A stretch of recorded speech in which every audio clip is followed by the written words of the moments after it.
நாகை மாவட்டம் கீழையூர் காத்தாயி அம்மனின் அருள் அடியவர்கள் அனைவருக்கும் வணக்கம். இன்றும் என்றும் உங்களுக்கு மகிழ்வான செய்திகள் தொடர நெஞ்சம் நிறைந்த வாழ்த்துகள். கர்ப்பத்தின் 3வது மாதத்தில் தமிழ் புலம்பெயர்ந்தோர் மத்தியில் பும்சுவன விழா செய்யப்படுகிறது.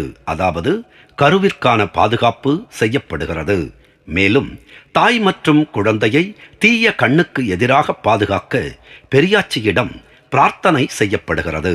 அதன் பிறகு 7வது மாதத்தில் பிரசவ வலிகளை தணிக்கவும் பிரசவத்தின் பொழுது தாய் மற்றும் குழந்தையை பாதுகாக்கவும் தெய்வத்திடம் பிரார்த்தனைகளுடன் வளைகாப்பு எனப்படும் சீமந்தம் செய்யப்படுகிறது. பிரசவத்திற்கு பிறகு 30வது நாளில் வீட்டில் ஒரு விழாவில் ஒரு கருப்பு புடவை, அசைவ உணவுகள் மற்றும் நல்ல விஷயங்கள் தெய்வத்திற்கு வழங்கப்படுகின்றன. புதிதாக பிறந்த குழந்தைக்கு ஏற்படும் துரதிர்ஷ்டத்தை தவிர்க்க பெண்கள் பெரியாச்சியிடம் பிரார்த்தனை செய்கிறார்கள். பாதுகாப்பான குழந்தை பிறந்த பிறகு தாய்மார்கள் தெய்வத்திடம் பிரார்த்தனை செய்வார்கள் என்று எதிர்பார்க்கப்படுகிறது. பின்னர் பிரசவத்திற்கு பிறகு குழந்தையின் முதல் கோவில் வருகையின் போது பெற்றோர் தங்கள் 1 மாத குழந்தைகளை தெய்வத்திற்கு அர்ப்பணித்து குழந்தையை தெய்வத்தின் முன் தரையில் அல்லது அவரது காலடியில் வைக்கின்றனர். குழந்தையின் தலையை மொட்டையடித்து மஞ்சள் துணியால் மூட வேண்டும். குழந்தையின் உடன்பிறப்புகளை தவிர எல்லோரும் கருப்பையில் மற்றும் அதன் வாழ்க்கையின் முதல் சில மாதங்களுக்கு குழந்தையின் பாதுகாப்பை தெய்வம் பாதுகாப்பதை ஒப்புக்கொள்கிறார்கள். பின்னர் பூசாரி பெரியாச்சியை வணங்க வழக்கமான சடங்குகளை செய்கிறார். குழந்தையில்லாத தம்பதியினர் 12 ஞாயிற்றுக்கிழமைகளில் பெரியாச்சி தெய்வத்தை வணங்குவது அவர்களுக்கு சந்ததியை வழங்கும் என்று கூறப்படுகிறது. செவ்வாய் மற்றும் வெள்ளிக்கிழமைகளில் பெரியாச்சி மற்றும் முனீஸ்வரனை வணங்குவதற்கான சிறப்பு புனித நாட்களாக கருதப்படுகிறது. தெய்வத்தை வழிபடுவதற்கான தமிழ் மாதமான ஆடி மாதம் பெரியாச்சி பூஜை என்ற திருவிழா நடத்தப்படுகிறது.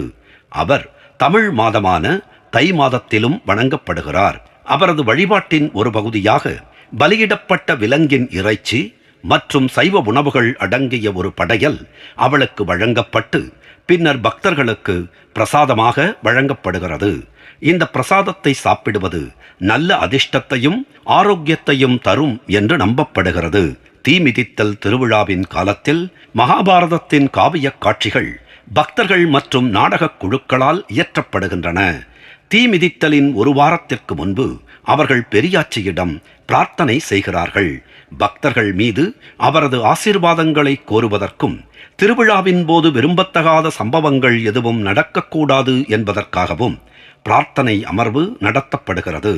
பெரியாச்சியை பக்தர்களால் ஒரு வீட்டின் அல்லது குடும்ப தெய்வமாக வணங்குகிறார்கள்.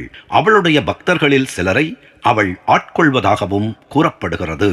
பெரியாச்சியின் ஆலயங்கள் ஸ்ரீ வீர மகா காளியம்மன் கோயில் சிங்கப்பூர், ஸ்ரீ மாரியம்மன் கோயில் சிங்கப்பூர் மற்றும் கபாங்கின் ஸ்ரீ மகா மாரியம்மன் கோயில் ஆகியவற்றில் காணப்படுகின்றன. பினாங்கில் உள்ள தேவி ஸ்ரீ பெரியாச்சி அம்மன் கோயில் போன்ற தனிப்பட்ட கோவில்களும் உள்ளன. நாகை மாவட்டம் கீழையூர் காத்தாயி அம்மன் நம்மை காத்து அருளுவாள். நன்றி, வணக்கம்.